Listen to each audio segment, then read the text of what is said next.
In this video, I'm going to talk about why you need to pre-qualify before you go out on those estimates. How you can overcome some of the objections by the customer before you even go out. So stay tuned for the rest of this video, and I'm going to answer some of these questions and show you how you can be more successful in closing some of your jobs by pre-qualifications. Unless you need to practice estimating, you need to pre-qualify your clients so you don't waste your time. Your time is valuable. You're spending an hour or two out there estimating the job. You want to make sure there's a possibility that you can sell the jobs. Here are some of the examples of the customer objections I have heard over the years. I asked the customers at the end of the presentation if they'd like to move forward. They said, these are some more of the objections. I need to get financing. I'll let you know. Or number two, I'm planning on doing that work maybe next year. Or I have to talk to my wife about it first. Or, it seems way out of my budget. These are some of the objections that you can overcome by pre-qualifying the client so you don't waste your time. Some of them you may not overcome, so best bet is while you're going out on a bad appointment, another contractor is going out on a good pre-qualified appointment and selling the job. So some of these jobs, you just have to turn down the appointment, because you could be out selling a job with a good qualified client. Like I said, some of these objections you could have discovered before you wasted your time and went out on that appointment. So you want to go out on good pre-qualified leads. That means you're going to have to pre-qualify, not the lead generation company or the referral or anybody else. It's going to be up to you. Now think how valuable your time is. You're set up for an appointment with a customer.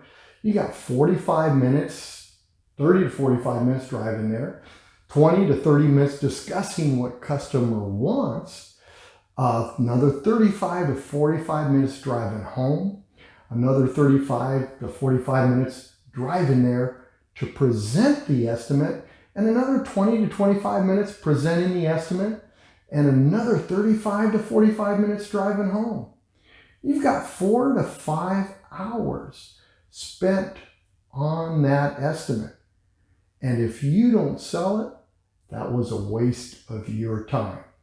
So you really need to make sure that the bids you go on are successful bids that you can sell.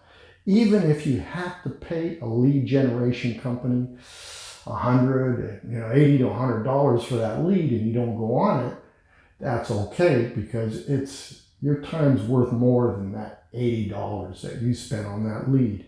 You can be out selling another job and make $500. So you got to think about how valuable your time is to you. Well, multiply that 5 hours times 5 days a week, and you just wasted 25 hours of your time going out on leads that would not lead to a sale. If you're paying for leads, I know it can be expensive, but especially if you're qualifying the lead out that you're not going to go on. But it's a lot less expensive that you don't waste your time. You figure it costs you $400 for 4 leads that you qualified out, but you got the one good lead, that can make you $500 to $1,000. So you don't want to waste your time on bad leads. Currently, my company uses Home Advisor for leads, and they cost me $150 to $200 per lead. We end up qualifying at least one half of them or more out, because while we are going on a bad lead, another contractor is going out and selling a good lead. So it's better that we throw those leads out. You can't guarantee that every lead that you qualify is going to be a sale, but your percentage is a lot higher if you pre-qualify the lead. Takes you 5 to 10 minutes on the phone before you even go out there to get that qualified lead. I would always call up customers before I go out on the appointment. And I have a list of pre-qualification questions that I ask them. Here's some of the questions I ask them. What type of project are you planning on doing? I want to find out if this is something that I am interested in bidding, because a lot of times the customers may do something that I'm not familiar with. So I may not want to go out on that lead. When are you planning on having the work done?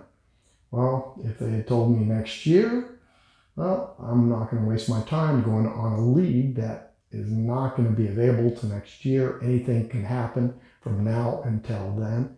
They may move. They may end up finding a family member or someone else to do the work. Have you received any estimates on this job? That's really important. The reason why, if they have received estimates, then they're possibly realistic in price, and they sound like they're motivated to get the work done. They've already met with other contractors. If you're the first one or the only one, they may not be as serious. I usually ask them, do you have a budget for this work, or do you know how much it would cost? And if they answer, well, yeah, I do, and I said, could you tell me your budget? Most of the time they won't tell you. So you need to pre-qualify them, and you need to tell them a budget. And I give them a rate range. If they're replacing a water heater, I'll say, well, the cost of the water heater and material, my labor is probably going to be about anywhere from $800 to $1,200, depending on where it's located and what I have to do. Is that within your budget? They say, yeah. And then that's a good answer. That way I know when I get down there and I give them a bid for $1,200, that they're not going to tell me, oh, that's way above my budget, because I already asked them that. Will your wife be available to meet with us also? I usually ask that if it's a bigger job, like a kitchen remodel, bathroom remodel, because I don't want him to tell me at the appointment when I'm trying to close the job that, oh, I got to discuss this with my wife. I want to make sure that both parties are there. The decision makers are there when I present the bid and go through my presentation. So that's really, really important. Another one that I ask them, it's not as important, but it can be. Do you need financing? They say, I have the money and I already gave them the price, then I feel pretty good. But if they say, well, we do need financing, well, that's something that you may want to put them in contact with your lender before you even go out there, just to make sure they qualify for the amount of money they need. Now, there's nothing wrong with quoting over the phone a price range. If it's something like a kitchen remodel, once I find out what they want done, it can be anywhere from $10,000 up to $40,000, and I'll quote maybe $15,000 to $30,000. I want to find out if it's within their budget, if they're realistic. If they all of a sudden say, well, I only want to spend $8,000, I wouldn't go on that appointment. I know I can't do the kitchen remodel for $8,000. They're very unrealistic. So they have to be realistic, and you should find that out before you waste your 4 or 5 hours of time going out there. We started a new Facebook group called Easy Estimator, and this is for you. You can join it. We're going to post some of our videos on how to use the Easy Estimator estimating system. You can ask questions. We're going to put some downloads on there for profits and different information that we have. So join. If you like the information we've given you today, please subscribe, hit the notification button. Look forward to seeing you on our next video.